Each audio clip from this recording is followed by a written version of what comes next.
Good morning student. बघा आपण आता 6वं चॅप्टर स्टार्ट करणार आहोत, सुपरपोजिशन ऑफ वेव्ह. बघा आता याच्यामध्ये इंट्रोडक्शन बघूया आपण. You you may be is a familiar with is a different waves like a water waves, sound waves, light waves, mechanical waves, electromagnetic waves et cetera. म्हणजे काय की आपण वेगवेगळ्या प्रकारच्या वेव्ज ह्या आपण एक प्रकारे विचारात घेऊ शकतो. बघा आता जशा काही वॉटर वेव्ज, आता तुम्ही म्हणाल वॉटर वेव्ज कशा आहे, तर एखादं जर समजा डबकं असेल किंवा तळं असेल, संथ जिथे पाणी असेल त्या ठिकाणी जर आपण एक प्रकारे दगड जर त्याच्यावर त्या पाण्यावर मारला तर तिथे एक प्रकारे असे वेगवेगळे असे तरंग हे तिथे तयार होतात. म्हणजेच काय, एक प्रकारे त्याला तुम्ही काय म्हणू शकताय, वॉटर वेव्ज. त्यानंतर साऊंड वेव्ज. बघा आता तुम्ही म्हणणार की साऊंड, मी बोलते, ही पण काय असणार आहे, एक प्रकारे तुमच्यापर्यंत आवाज हा येतोय. म्हणजेच काय, ज्या काही तरंग आहेत, वेव्ज म्हणजे काय, एक प्रकारे तरंग. मग आता त्याच पद्धतीने लाईट वेव्ज. लाईट वेव्ज म्हणजे काय की प्रकाश. बघा आता प्रकाशाचे तरंग म्हणजे काय की आपल्या डोळ्याच्या रेटिनामध्ये जेव्हा आईजमध्ये जेव्हा एक प्रकारे एंटर होतात तर त्यावेळेस आपल्याला प्रकाश इथं अस्तित्वात आहे असं आपण म्हणू शकतो. मेकॅनिकल वेव्ज, इलेक्ट्रोमॅग्नेटिक वेव्ह, अशा वेगवेगळ्या प्रकारच्या वेव्ज आहेत. मग आता वन बाय वन आपण त्यांचे जे काही प्रकार आहेत आणि त्या कशा पद्धतीच्या आहेत ते बघणार आहोत. पहिली आहे बघा प्रोग्रेसिव्ह progressive wave की have you seen is a ripples is created on the surface of water when a stone is a drop in it. जे मी तुम्हाला आत्ताच सांगितलं की रिपेल म्हणजे काय की तिथे एक प्रकारे तयार होतात ते तरंगसारखे क्रिएटेड सरफेस तसं पाण्यावर, की when a stone is a drop म्हणजे त्याच्यावर आपण स्टोन हा एक प्रकारे टाकल्यानंतर the water is a displace is a locally where the stone is actually falls in water. म्हणजे काय की तिथे दगड टाकल्यानंतर तिथे काय होणार आहे, तो डिस्टर्ब होईल ते पाणी, बरोबर आहे.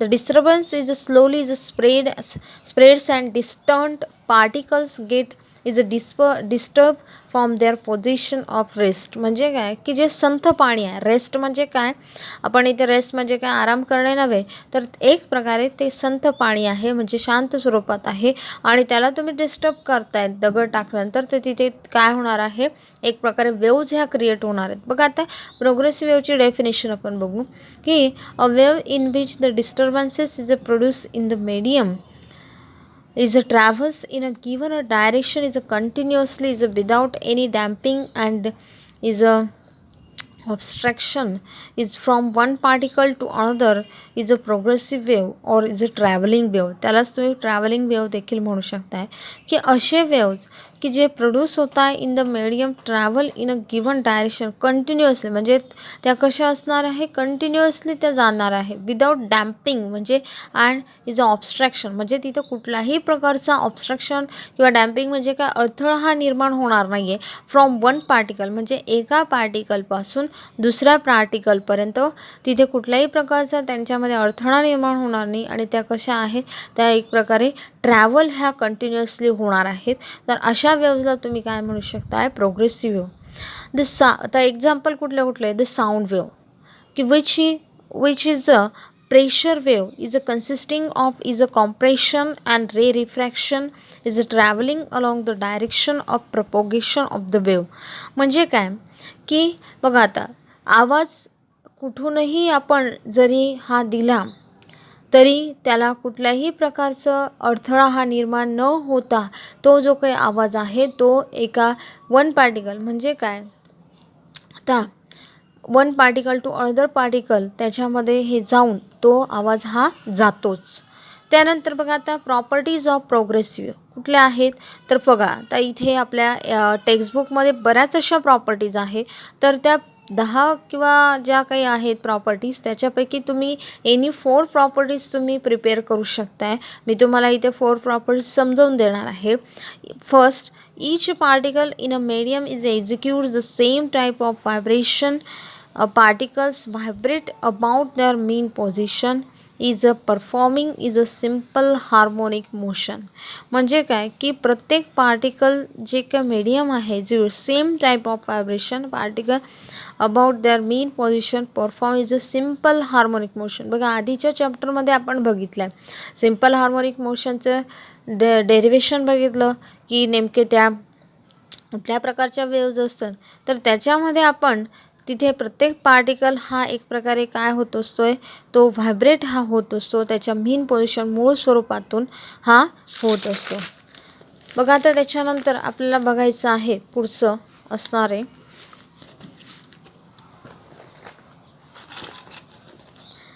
बघा सेकंड असणार आहे all vibrating particles of the medium have the same amplitude, period and frequency. म्हणजे काय की ज्या ज्या वेळेस व्हायब्रेट हे पार्टिकल होत आहे of the medium have the same amplitude म्हणजे त्यांचा ॲम्प्लिट्यूड हा सारखा असणार आहे पिरियड सारखा असणार आहे आणि फ्रिक्वेन्सी. बघा तिसरं the phase change from one particle to another particle. म्हणजे काय की त्यांच्यामध्ये जो काही फेज असणार आहे from one particle to other particle हा असणार आहे. नंतर no particle remains is a permanently at a rest each particle comes to rest is a momentarily while at the extreme position of vibration. म्हणजे काय की no particle कुठल्याही प्रकारचा particle हा परमनंटली तिथे रेस्ट नसणार आहे. तर each particle comes to rest is a momentarily while at the extreme position of vibration. Superposition of waves. बघा आता डेफिनेशन की when two or more waves म्हणजे दोन किंवा दोनापेक्षा ज्या काही वेव्ज असतील त्या ट्रॅव्हलिंग होतात through a medium pass through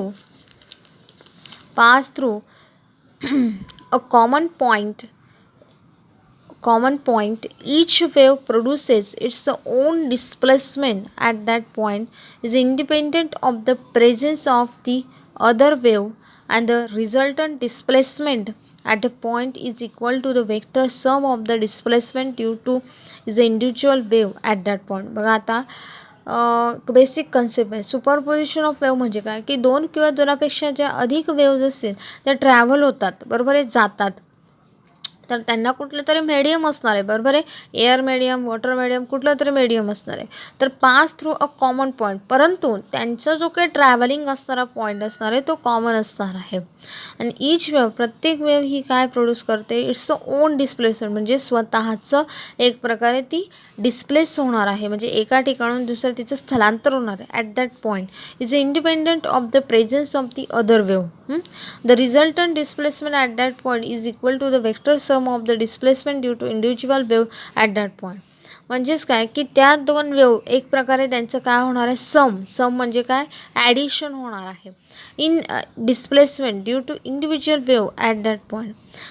तिसरं जे काही पुढचं जे काही असणार आहे स्टेशनरी वेव्ज की we have seen the superposition of two waves is a pulses is a having is the same amplitude and either is the same phase or opposite phase and changes in the resultant amplitude. म्हणजे काय की we have scene म्हणजे काय की आपल्याला ज्या काही stationery waves आहेत त्या कशा पद्धतीने तिथे तयार होत आहे तर टू वेव्ज ह्या पल्सेस म्हणजे एकत्र येतात सेम ॲम्प्लिट्यूड की ज्यांचा ॲम्प्लिट्यूड देखील सारखा असला पाहिजे सेम फेज असली पाहिजे किंवा बघा ऑर अपोजिट फेज असला and changes in the resultant amplitude म्हणजे त्यांच्यामध्ये बदल असणार आहे त्यांच्या ॲम्प्लिट्यूडमध्ये.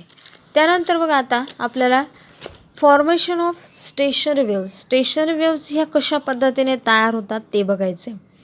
बघा आता फॉर्मेशन ऑफ स्टेशनरी वेव्ज की इमॅजिन आपण a string is stretched between the two fixed points. If the string is pulled at the middle and released, we get what is known as a stationary wave. Is a releasing of string is a produces is a two progressive waves traveling in opposite direction. These waves are is a reflected at the fixed ends and the waves is produced in the string is initially and their reflected waves is combined to produce is a stationary waves as shown in figure. बघा आता आपल्याला इथे डायग्राममध्ये दिसतंय इथे nodes आणि अँटीनोड्स म्हणजे जे काही वरचा जो काही एक प्रकार टॉप पॉईंट असणार आहे तो अँटीनोडचा असतो आणि खालचा लोअर पॉईंट हा नोड्स त्याला म्हटलं जात असतं. तर एक प्रकार स्ट्रिंज म्हणजे काय, दोरा आपण घेतला की त्याला आपण स्ट्रेच केलं, ताणलं, तर 2 पॉईंट्समध्ये तो फिक्स असणार. म्हणजे इथे एका पॉईंटला हा स्ट्रिंज फिक्स केला, इकडच्या पॉईंटला फिक्स केला.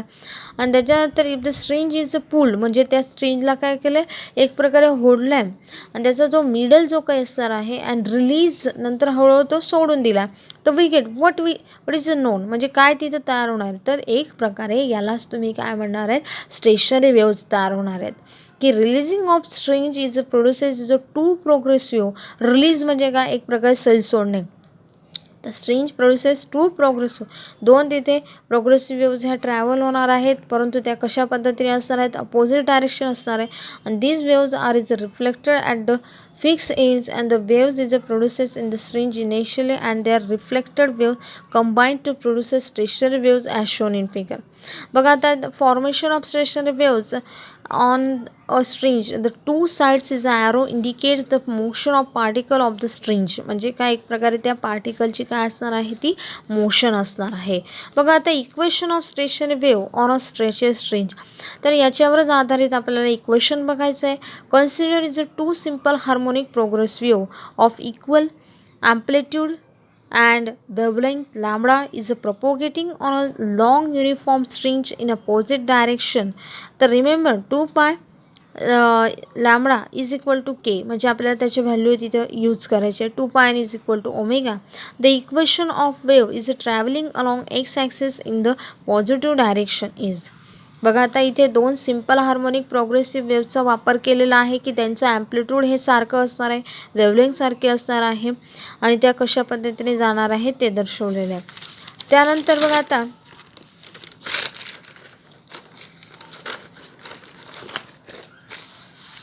आता y1 is equal to a sin 2 pi nt minus x upon lambda, म्हणजे 2 वेव्ज आहेत आणि म्हणून दोघांचंही काय घेतलेलं आहे, एक पहिली वेव्हसाठी फर्स्ट इक्वेशन घेतलं. आणि the equation of wave is a travelling along the x axis in the negative direction, म्हणजे पहिली वेव्ह ही निगेटिव्ह डायरेक्शन असेल तर दुसरी वेव्ह ही काय असणार आहे, पॉझिटिव्ह डायरेक्शन. बघा ते पॉझिटिव्ह इक्वेशन दिसतं आहे. ओके, सेम इक्वेशन आहे, फक्त साईनचा फरक आहे, इथे निगेटिव्ह आहे, इकडे पॉझिटिव्ह आहे. When these waves is interferes the resultant displacement of the particles of string is given by the principle of superposition of wave is y is equal to y1 plus y2. आत्ताच आपण बघितलं की superposition of वेव्हमध्ये काय असणार आहे, 2 waves इथे काय केले जातात, सम म्हणजे काय, बेरीज. बघा आता इथे ॲड केलेलं आहे. मग ही पहिली वेव्हचं इक्वेशन, ही दुसऱ्या वेव्हचं इक्वेशन, दोघंही इक्वेशन काय केले आपण, ॲड केल्यानंतर बघा आपल्याला हे इक्वेशन मिळालं बाय युझिंग, आता हा तुमचा मॅथचा फॉर्म्युला आहे. General formula sine C plus sine D is equal to 2 sine C plus D by 2 cos C minus D by 2. याचा वापर हा इथे केलेला आहे. म्हणजे हा फॉर्म्युला ह्या इक्वेशनवर आपल्याला काय करायचं आहे, अप्लाय करायचा आहे. मग अप्लाय करताना वाय जसा तसा, आता बघा इथे काय दिसतो, ट्वाईस. ओके, 2 ए हा इथे येणार आहे, त्याच्यानंतर साइन हा लावला. आता सी प्लस डी म्हणजे हा एक प्रकारे सी मानून घेऊ, हा एक प्रकारे डी मानून घेऊ. ओके, मग यांचं तुम्ही काय करणार आहेत, ॲड करणार आहेत हे पूर्ण फॅक्टर्स. मग इथे ॲड केल्यानंतर आपल्याला इक्वेशन मिळतं आहे 2 पाय एन टी कॉस. बघा आता इथे ओके, ट्वाईस ए म्हणजे ट्वाईस ए साईन. ओके, हा साईन घेतला आणि मधले सी प्लस डी म्हणजे हे, तर दोघांचे ॲड करून 2 पाय एन टी आला. त्याच्यानंतर cos of 2 C minus D म्हणजे यांचे आपण काय करतो आहे, पुन्हा मायनस करतो आहे आणि म्हणून इक्वेशन आलं cos 2 pi x upon lambda.